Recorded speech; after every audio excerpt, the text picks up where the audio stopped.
sa mort ou la mort du Seigneur. C'est ça qui marque la fin de 62e semaine. Comment vous allez placer, parce que on sous-entend, non, on sous-entend même pas. Le ministère du Seigneur Jésus-Christ a duré combien? 3 ans et demi, non? De 62e semaine. Comment vous allez placer, parce que on sous-entend, non, on sous-entend même pas. Le ministère du Seigneur Jésus-Christ a duré combien? 3 ans et demi, non? Maintenant, quand vous allez mettre les 3 ans et demi dans les 69, comment allez-vous concilier les 3 ans et demi dans les 69? C'est-à-dire que dans la période des 69 là, chronologiquement et scripturairement. Ce sont des années prophétiques. Oui, je n'en disconviens pas, ce sont des années prophétiques. Écoutez-moi d'abord. Ce sont des années prophétiques. Il n'est pas dit que parce qu'on a parlé d'une année, effectivement, c'est 365 jours. Ce sont des périodes.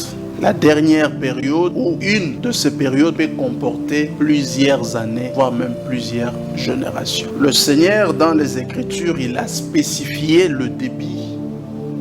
Il a spécifié aussi la fin de 69e semaine.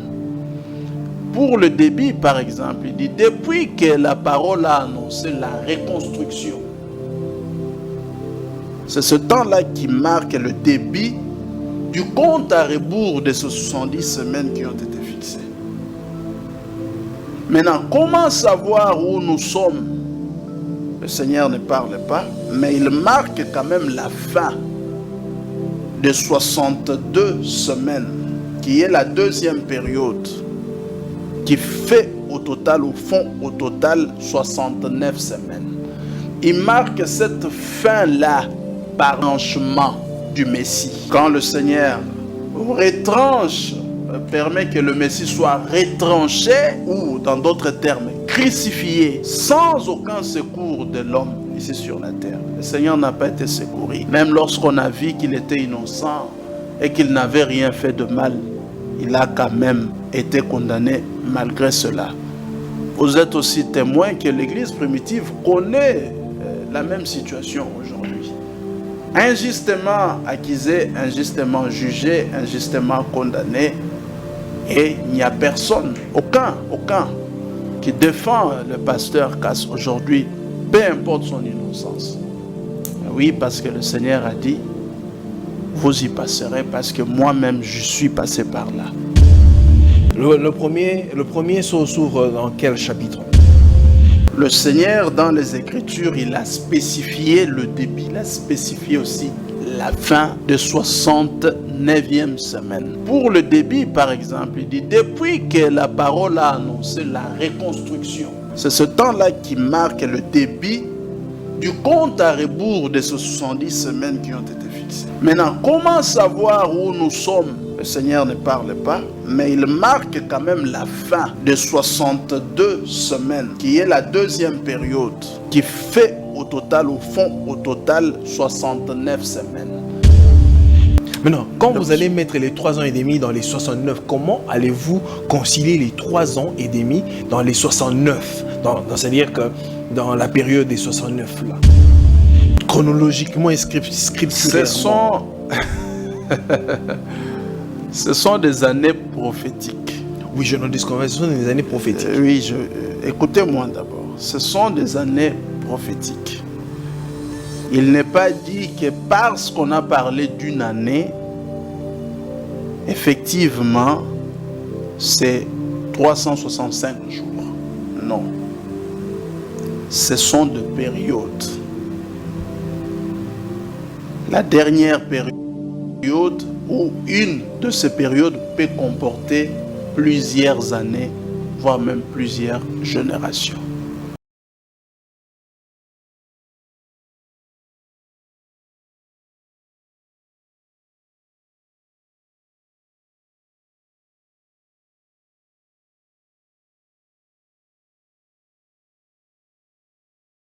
Vous faites bien de nous suivre, mesdames et messieurs, très chers téléspectateurs. De partout où vous êtes, je suis très heureux de vous présenter ce nouveau numéro de votre émission. Alors, grande est ma joie Si c'est pour votre première fois de nous suivre, sachez que vous êtes sur une bonne adresse parce que ici, nous parlons de la parole de Dieu, rien que de la parole de Dieu. Nous ne faisons exception de personne. Ce plateau est à la disposition de tout le monde, tout celui qui veut passer à un message à apporter pour l'Église, pour le peuple de Dieu, encore pour les enfants de Dieu et le bienvenu encore, la bienvenue sur ce plateau. Aujourd'hui, nous en parlons, mesdames et messieurs, un sujet à l'ordre du jour qui fait couler beaucoup d'encre et beaucoup de salive. Nous restons là pour analyser les choses. Je l'avais dit la fois passée, que l'heure à laquelle nous sommes est une heure très cruciale. Nous devons comprendre par rapport à la chronologie, à la manière dont les choses sont en train d'évoluer dans le monde. Nous voyons le Moyen-Orient, l'Occident et le monde. Comment est-ce que les choses évoluent? Nous devons étudier parce que la Bible a dit tellement beaucoup de choses. Nous en parlons. Nous avions eu une série d'émissions avec les hommes des dieux sur mon plateau. Il y avait le frère, on avait le frère Colombo, on en a parlé, on a reçu le frère Toto, le duo sacré, on en a parlé. Il y a eu plusieurs plateaux qui ont été faits sur le sujet concernant les 70 semaines de Daniel, parce que les 70 semaines de Daniel nous montrent un peu, c'est comme un calendrier dans lequel on doit se situer, nous en tant qu'enfants de Dieu, excepté personne. La semaine passée, nous étions avec le frère Yohanan, nous avions parlé, parce qu'il était question de parler sur les 3 ans et demi restants, les 3 ans et demi de la dernière semaine, selon le frère Yohanan, ainsi que Apocalypse chapitre 10. Mais malheureusement, l'émission avait tourné jusqu'à la fin sur Daniel chapitre 9, verset 27 de l'Alliance.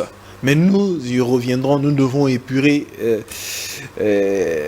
cette partie-là. Je reçois pour vous le frère Yoel Cass, qui nous fait l'honneur d'être avec nous aujourd'hui. Avec lui, nous parlons toujours sur ce sujet parce que nous devons, de chaque idée, jaillir la lumière. Je parie que lui nous apporte aussi un son de cloche, nous éclairer. Nous avons besoin de la lumière sur ce plateau, à la lumière de la parole. Frère Yoel, bonsoir et bienvenue. Bonsoir et merci pour l'invitation. Je parie que tout va bien. Oui, le Seigneur nous garde par sa grâce, comme vous pouvez le constater.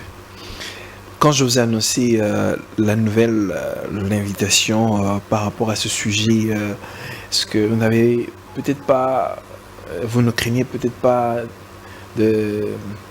par rapport à la densité du sujet, d'une certaine façon?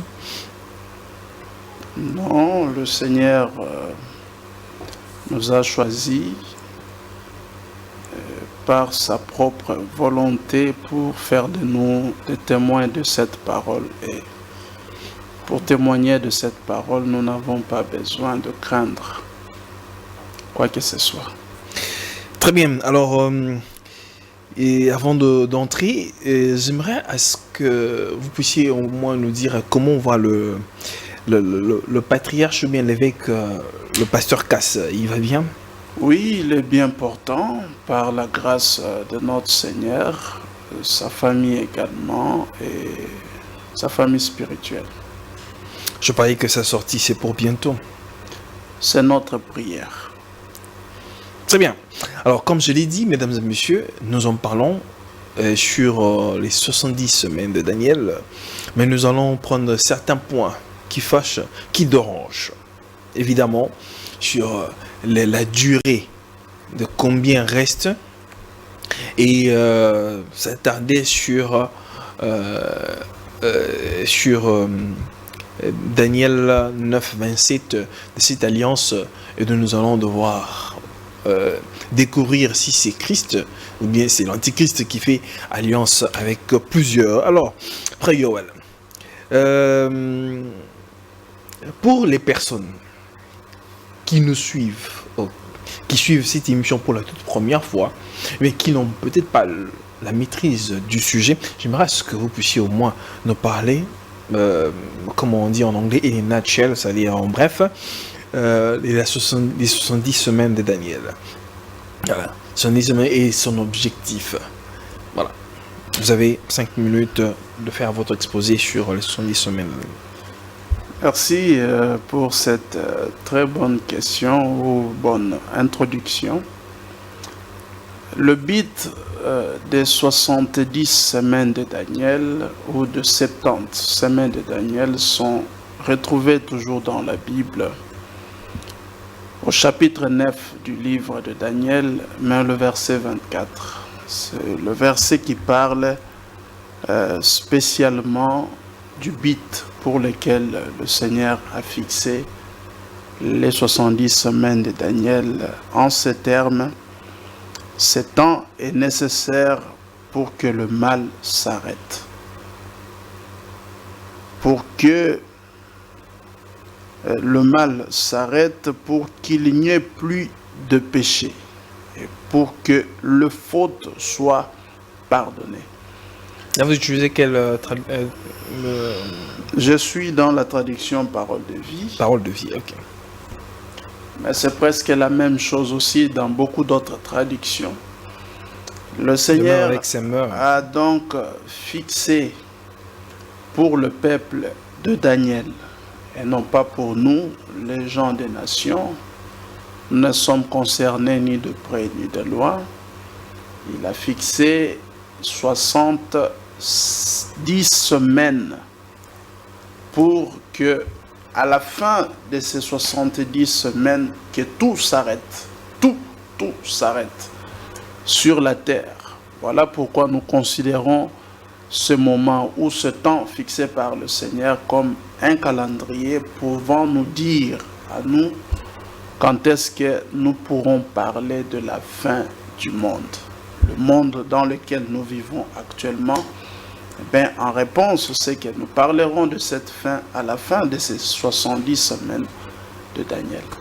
Et ces 70 semaines de Daniel sont subdivisées en 3 différentes périodes qui sont aussi à savoir, depuis le verset 25, il y a d'abord une période de 7 semaines, plus une autre période de 62 semaines.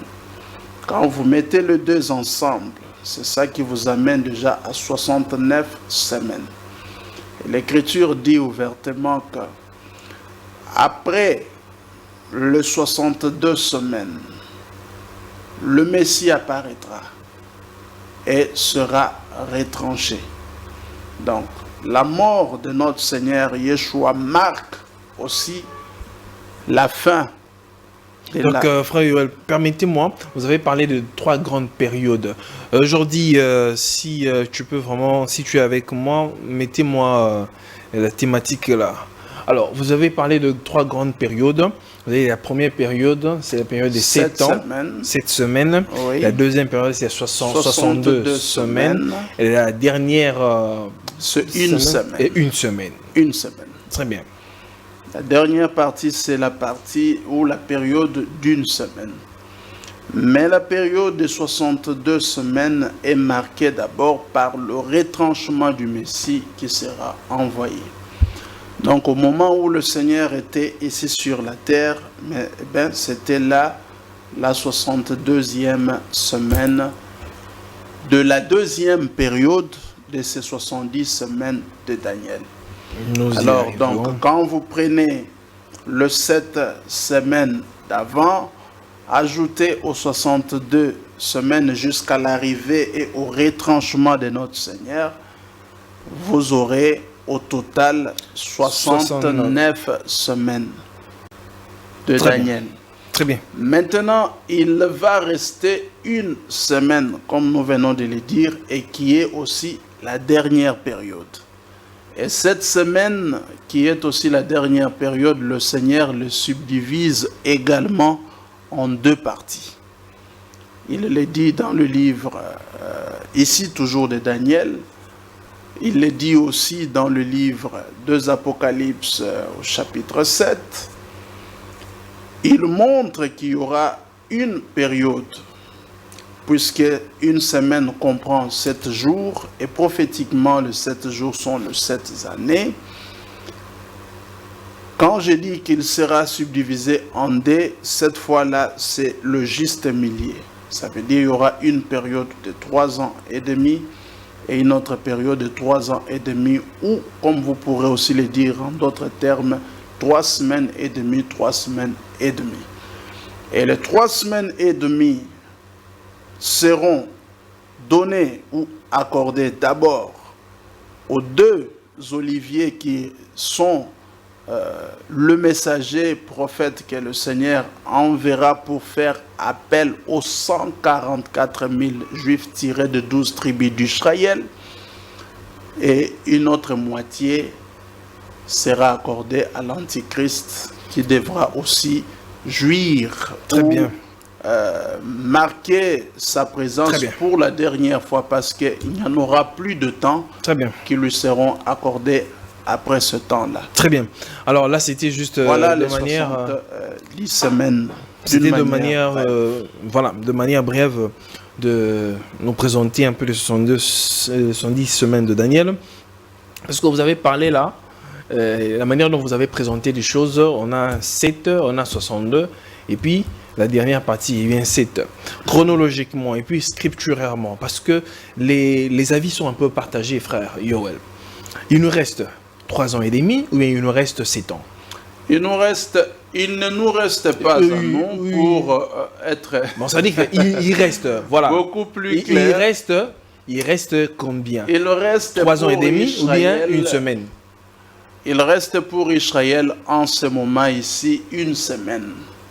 Une semaine, donc une période de 7 ans qu'ils n'ont pas encore connu ou vécu aussi longtemps que l'Église sera ici sur la terre. Ils ne vivront pas ce moment. Comment vous dites qu'il reste 7 ans alors qu'on dit que la Bible est bien claire par rapport à ça?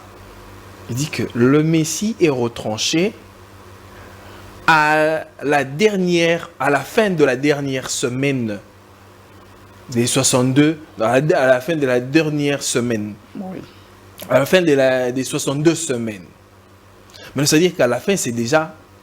on a clôturé les 69e plutôt. Voulais-je dire, à la fin de la 69e semaine.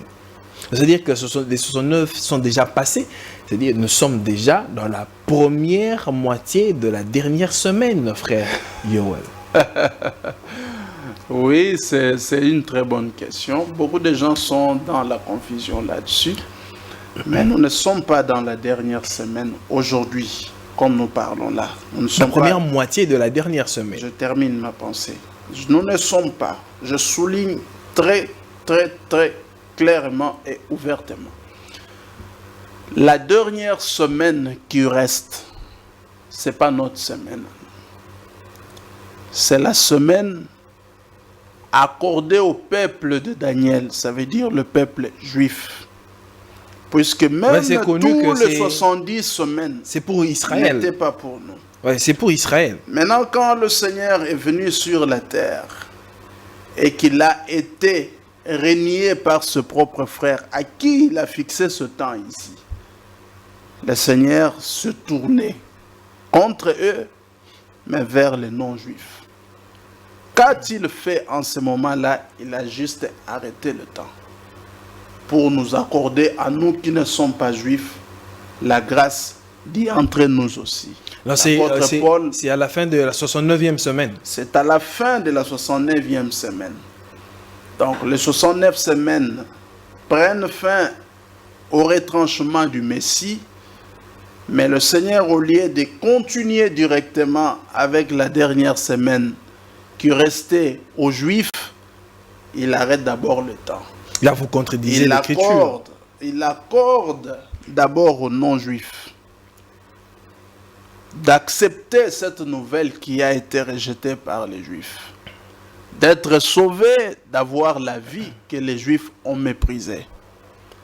La grâce aujourd'hui, elle nous est accordée et le Seigneur fait cela aussi pendant une période aussi de 7 ans qu'il accorde à l'Église, que nous appelons le 7 âges de l'Église.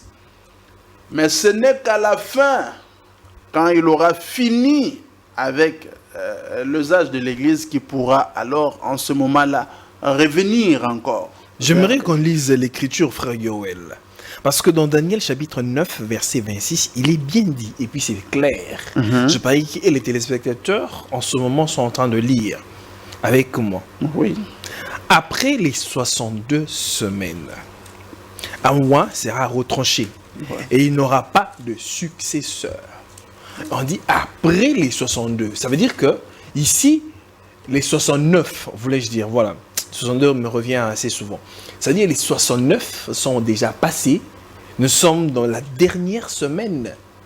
Donc après les 60... Non, mais ce n'est pas ce que vous avez lu. Après les 69 semaines, oui, un roi sera retranché. C'est-à-dire loin sera retranché dans la dernière semaine. Non. Non, on dit c'est le retranchement. C'est le retranchement de ce oin-là qui marque la fin de la 69e semaine.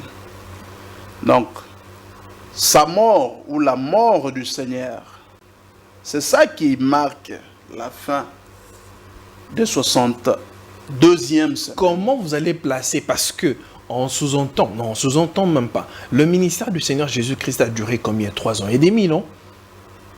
Maintenant, quand vous allez mettre les 3 ans et demi dans les 69, comment allez-vous concilier les 3 ans et demi dans les 69?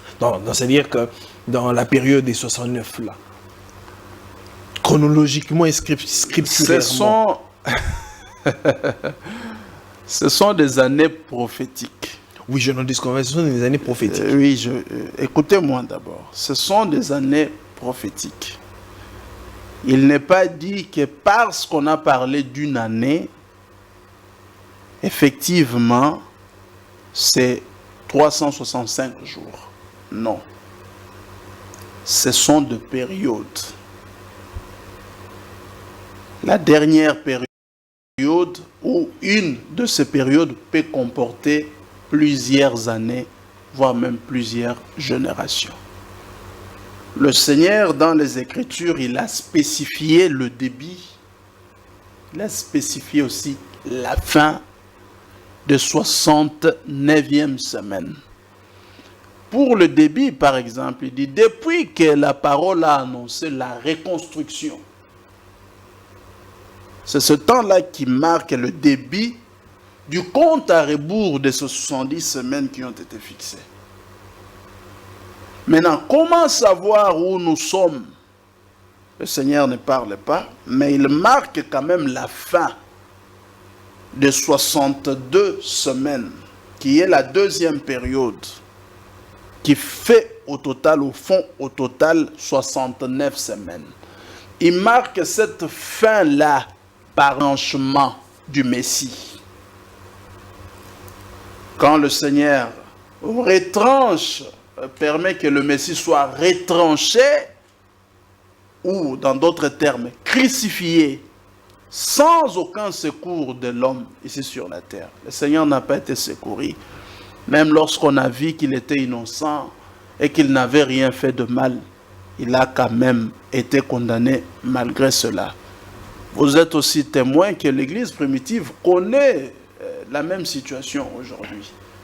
Injustement accusé, injustement jugé, injustement condamné, et il n'y a personne, aucun, qui défend le pasteur Cass aujourd'hui, peu importe son innocence.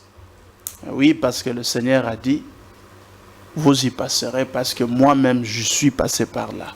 Alors, frère Yoel, il ne nie pas donc quelqu'un pour le secourir. Cette mort-là du Seigneur, voilà qui marque la fin. Donc il fallait d'abord que le Messie soit retranché ou qu'il connaisse la mort pour que toi et moi sachions que maintenant là, 69 semaines vient de passer. Alors le temps de grâce, encore de salut, se trouve dans quel intervalle? Maintenant, le temps de Il revient à 19. Maintenant, mais la dernière semaine de Daniel ne s'accomplit pas dans le 4e sceau. La dernière semaine de Daniel ne s'accomplit pas dans le 1er sceau. Et ça s'accomplit quand? Mais la dernière semaine de Daniel s'accomplit dans le 6e sceau. Le 6e sceau, en d'autres termes, c'est la dernière semaine des 70 semaines de Daniel. J'ouvre une brèche. Pendant cette période-là, attends, je vais ressortir quelque chose d'important. Okay. Écoutez-moi. C'est pendant cette période-là que le Seigneur, au travers de son esprit, envoie 2 anges, symbolisés par des oliviers. Là, vous sautez directement, vous allez dans Apocalypse chapitre 11. Je suis dans Apocalypse 11 maintenant. Donc, vous quittez ici, dans le 6e sceau, nous sommes dans Apocalypse, je crois, Apocalypse chapitre 8, non? Non, ici, nous sommes, le chapitre 11 ici, c'est dans le 6e sceau. Le 6e sceau, c'est Apocalypse chapitre combien? Le chapitre 11 que moi je te lis ici, c'est dans le 6e sceau. Oui, frère Yoel. Moi, je veux que vous puissiez me dire. Parce que quand il y a ouverture des sceaux, le premier sceau s'ouvre dans quel chapitre? Le premier sceau s'ouvre au chapitre 6. Au chapitre 6. Oui. Ok. Et le 6e sceau, c'est au chapitre 11, c'est ça? Le chapitre... pardon? Non. Le 6e sceau. Ça s'ouvre en quel chapitre? Non, vous ne pouvez pas regarder d'abord les choses de cette manière-là, puisque... Ah, c'est quand c'est que vous venez de dire, non? C'est-à-dire que les deux oliviers... Ça s'ouvre... Vous dites que les deux oliviers, c'est dans... ce sont voilà, le 6e sceau, ce sont les 2 oliviers. C'est-à-dire, ça sous-entend que quand les sceaux ont commencé à s'ouvrir à partir du chapitre 6, c'est-à-dire... les 2 oliviers sont le 6e sceau, ce que vous venez de dire, non? Ou bien est-ce que c'est moi qui ai mal compris? Le 6e sceau s'ouvre aussi dans le chapitre 6. Dans le chapitre 6 d'Apocalypse. Alors, comment est-ce que nous arrivons dans le chapitre 11? C'est le 6e sceau. Il faut la révélation. C'est pourquoi je vous explique. Mais ce n'est pas difficile. Il faut comprendre. Maintenant, le 7e il sceau... s'étend. Attends. Le 7e sceau s'accomplit à quel moment? Attends. Parce que vous avez parlé du 6e. Attends. Suis bien. Parce que le sujet est très profond. Si tu ne suis pas bien ce que je t'explique, tu ne pourras pas comprendre. Très bien, allez-y. Le chapitre ou le 6e sceau, il s'ouvre ici au chapitre 6. Mais il s'étend dans plusieurs autres écritures. C'est-à-dire, par exemple, ça traverse même Apocalypse chapitre jusqu'à Apocalypse 10, ça dépasse 10, 11 et puis 11. Ça ne dépasse pas parce que le chapitre ou plutôt le 7e sceau, qui est le dernier sceau, lui, quand il s'accomplit, c'est au verset 15 du chapitre 11. Mais avant cet accomplissement-là, tout ce qui reste là, le Seigneur annonce ce qui se passe dans le chapitre 6.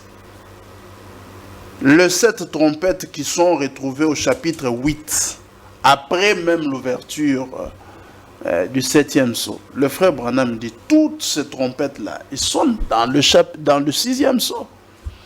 Donc le 6e sceau s'ouvre là, bien sûr, dans le chapitre 6 du livre d'Apocalypse, mais il s'étend.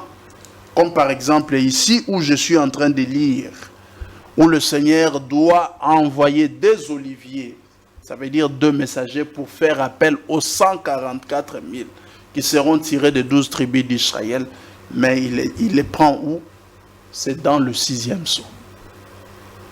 Que le Seigneur envoie ces 2 oliviers-là. Ils vont et ils font appel aux 144 000. Ça, c'est la première période de la moitié de la dernière semaine de Daniel qui était restée. Les jours qui sont comptés ici pour ces prophètes, quand vous les comptabilisez, vous aurez au total 3 ans et demi. C'est le premier 3 ans et demi ou 3 semaines et demie qui sont accordés, 3 jours plutôt, 3 jours et demi qui sont accordés aux 2 prophètes pour annoncer l'évangile aux Juifs et faire appel aux 144 000. Et maintenant, il va y rester encore 3 jours autres et demi pour faire ce total de 7 jours.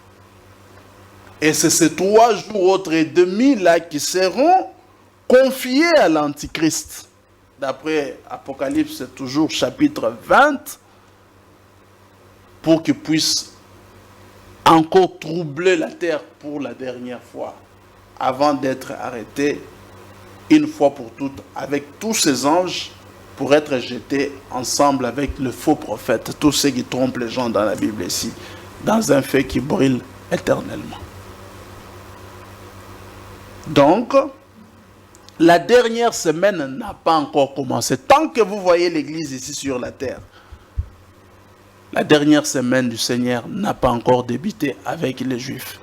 En d'autres termes, je le dirai encore clairement, comme nous parlons avec vous ce soir ici, les Juifs sont ignorants, totalement ignorants en ce qui concerne la divinité du Seigneur. Très bien, Frère Yoel. Et le salut.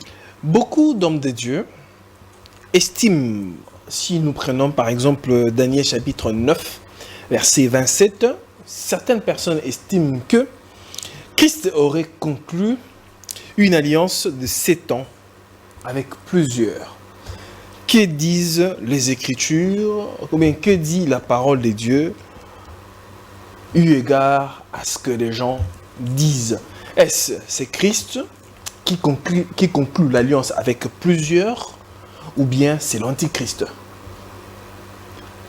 Mais ce qu'ils disent ne se trouve pas ressorti dans l'écriture considérée. Ça veut dire, Daniel chapitre 9, le verset 27, ne dit pas ce que ces hommes de Dieu confirment.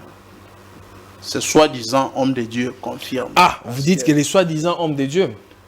Oui, ils sont soi-disant hommes de Dieu, puisqu'ils ne répètent pas fidèlement ce que le Seigneur a dit.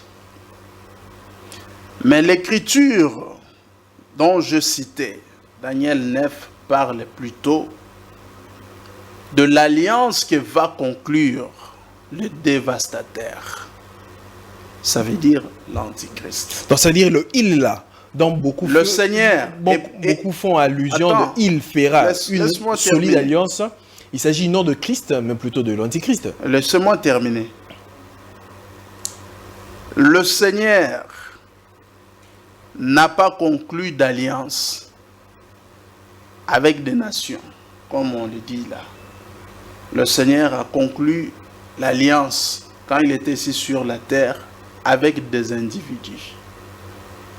Aujourd'hui, c'est celui qui croit. En ce qui concerne les nations, il ne traite qu'avec une nation. C'est-à-dire avec l'Église, bon, plutôt avec les nations, Dieu a conclu l'alliance de manière individuelle. Avec les individus. Avec les individus. Oui. Il n'a conclu d'alliance avec aucune nation. Il a conclu l'alliance avec des individus.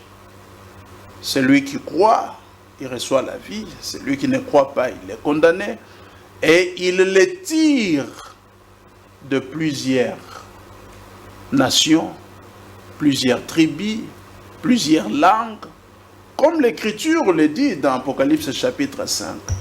Mais avec Israël, ce n'est pas le cas. Avec Israël, il traite avec Israël comme nation. Voilà pourquoi, même quand il vient pour faire appel aux 144 000, il n'y aura aucun Congolais. Il n'y aura aucun Rwandais, il n'y aura aucun Ougandais, il n'y aura aucun Américain, aucun Français. Il n'y aura que 2 Israélites tirés des 12 tribus d'Israël et ils sont cités dans le chapitre 7 du livre d'Apocalypse. Donc, c'est la preuve que celui dont on parle dans le verset 27 ne peut pas être Christ. Donc vous refutez carrément la thèse que soutiennent plusieurs hommes de Dieu que ce serait Christ. C'est vous qui les appelez hommes de Dieu. Ah, comment ça? Ce sont des hommes de Dieu quand même.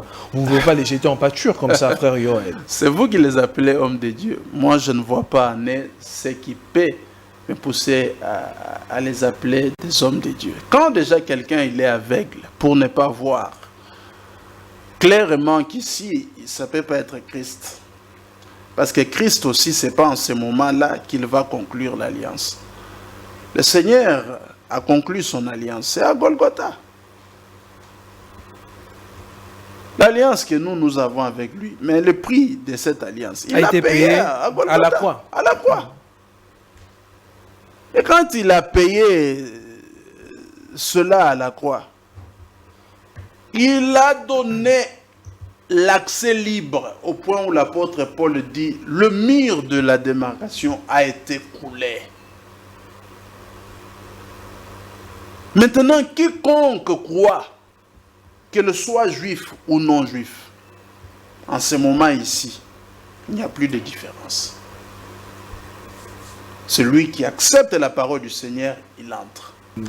C'est de manière erronée de dire que Christ aurait conclu une alliance avec plusieurs et qui n'est pas mentionné dans la Bible, alors que l'alliance avec Christ conclut à une alliance de manière perpétuelle ou bien éternelle. Non, c'est tout à fait faux de penser que le Seigneur viendrait encore conclure une alliance, encore. Parce que quand vous lisez les versets... Parce que quand on vient conclure une alliance, on doit d'abord casser une première et puis venir conclure. Quand vous lisez le verset 27, là, le Christ est déjà mort. Au verset 26. On vous montre maintenant qu'il y aura un roi ou un prince d'un peuple qui dans viendra. 26, Christ est déjà retranché. Oui, le Christ est déjà retranché. Dans 27, c'est... Maintenant, on vous montre, toujours là dans 26, on parle de deux princes. Ok. Il y a la polygamie d'une certaine façon.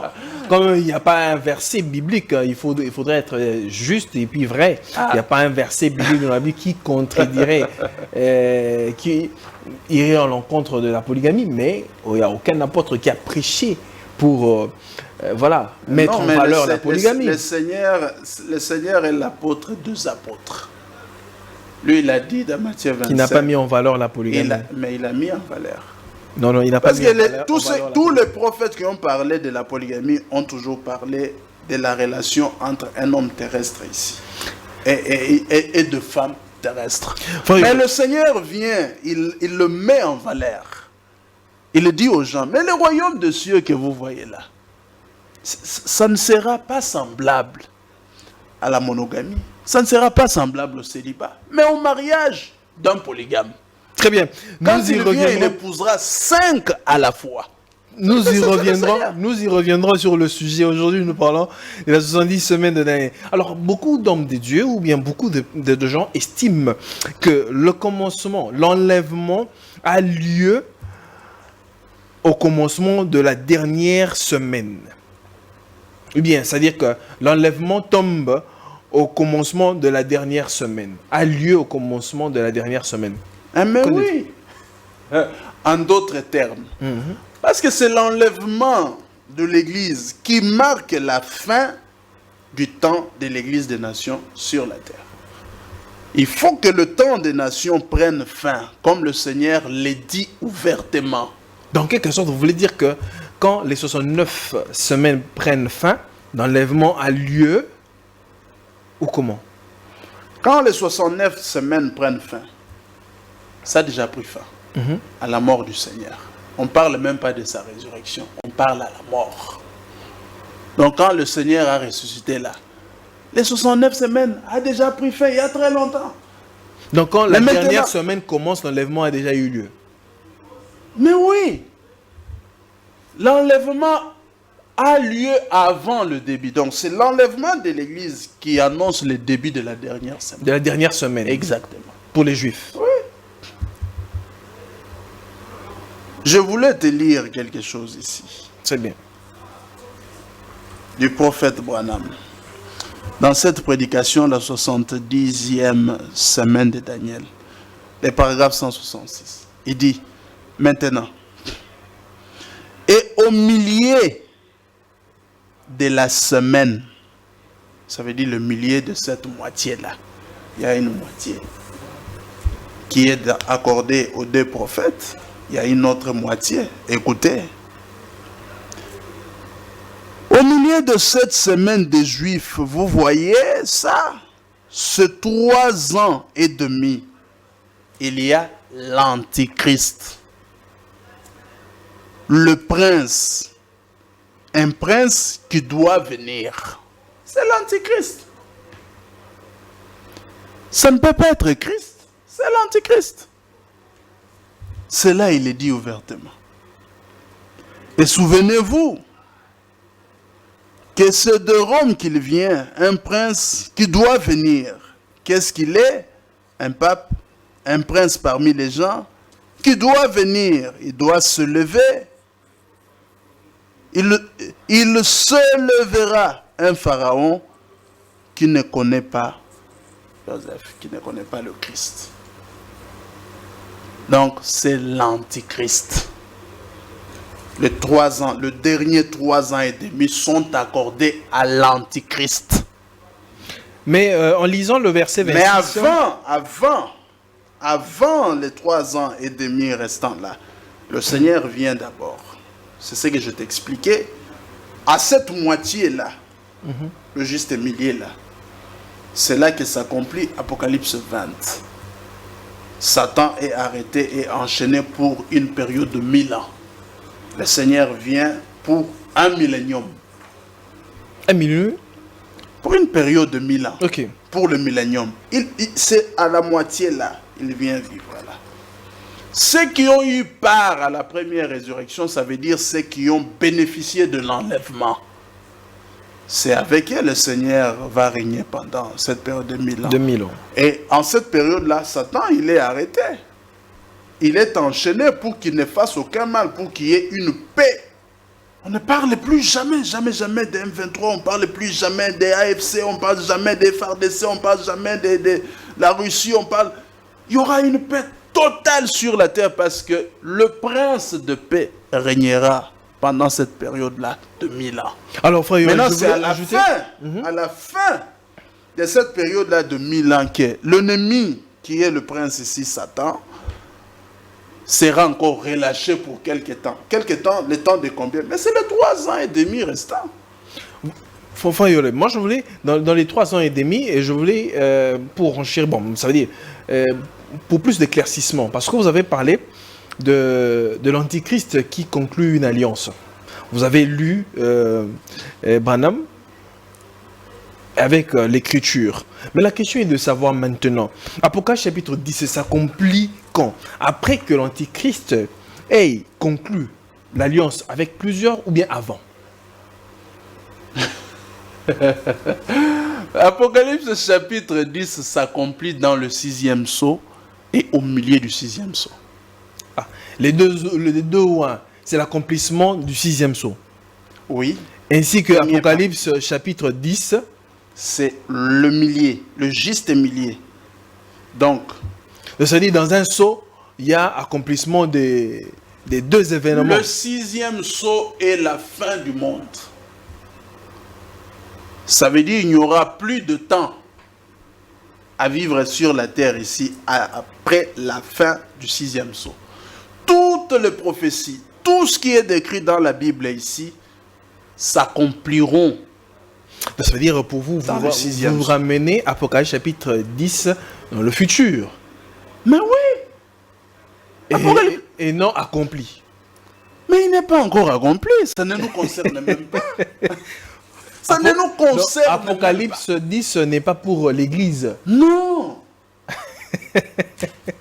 Écoute, le Seigneur a dit à Jean, c'est compliqué cette ce que tu vois, écris-les dans un livre comme celui-ci. Et envoie-les aux 7 églises. Jean s'est mis à écrire. Arrivé dans Apocalypse 10, il voit un ange qui descend, posant un pied sur la mer, un autre sur la terre. Et il cria comme un lion qui rugit. En ce moment-là, 7 voix de cet honneur se sont fait entendre. Jean l'écrivain, il prit le stylo. Il voulut se mettre à écrire ce que le 7 honneur avait dit. Mais il voulait écrire ça pourquoi? Il voulait écrire ça pour envoyer à l'église. Mais pourquoi il voulait envoyer à l'église? Mais parce que le Seigneur l'avait dit, mais écris pour envoyer cela aux 7 églises. Mais c'est le même Seigneur qui lui dit, quant à ce qu'on dit, les 7 tonnerres, ne les écris pas. Marque-les du sceau du secret. Ça veut dire que pour le Créateur, ce n'est pas du tout un message adressé à l'église. Voilà pourquoi je dis avec assurance, tous ceux qui sont des promoteurs de cette nouvelle, de la révélation soi-disant de cet honneur, ce sont tous les portes de séjour des morts. C'est fort. Si vous les suivez, vous ne serez jamais sauvés. C'est fini. Frère Yoel, nous sommes arrivés à terme de notre émission. Je parie que nous reviendrons pour parler particulièrement des sceaux et ainsi que des tonnerres. Frère Yoel, en tout cas, beaucoup de choses à dire, mais nous sommes arrivés à terme de notre émission. Le temps est passé tellement vite. Merci de votre temps, merci de répondre à notre invitation de ce jour. Je suis navré de pouvoir m'arrêter là de manière inopinée, voilà, parce que je suis pris par le temps. Il y a un programme qui doit commencer juste après.